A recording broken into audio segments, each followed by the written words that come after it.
Fans, this is the Pit Pass, and I've caught up with the Undertaker, the driver of the 413 machine out of Maryland. It's TJ McCullough, TJ the Dead Man, here in the cold. And I know the corpses like the cold, man. How you feeling? Dead on ice, I tell you. It's cold out here. We had a long travel, 9.5 hours. Came through about 2 inches of snow. Car's covered in salt and snow. So it's been fun, but we're here. The sun's keeping us warm. You're in the line here for inspection. You've had a chance to look at some of the builds around you. What are your thoughts about your build versus your competitors? I'm definitely a little underbuilt compared to the competitors. I'm going to have to stick to hopefully smart driving, wheel shots. Nobody wants to hit nose to nose anyway anymore, so hopefully got a nice pointy bumper up front. Hopefully we get the rear end to pack in and I can just try to outsmart my competitors, knock some wheels off, and never been beat by anybody that doesn't have any wheels, right? So gonna go after wheels all day.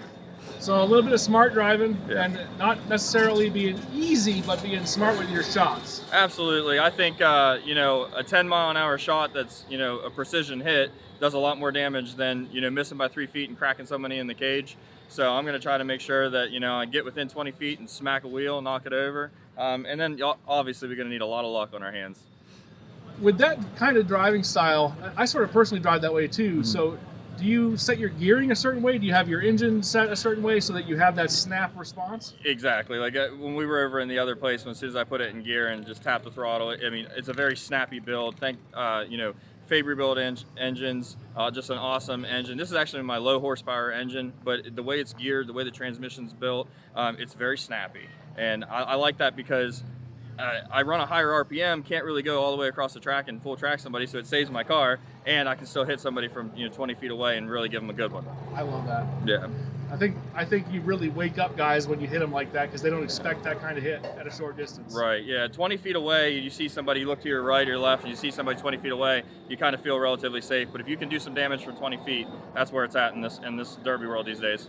What's going to be the key for you this weekend on this track? Is it going to be smart driving? Is it going to be driving style itself, the build? What's going to put you over the edge?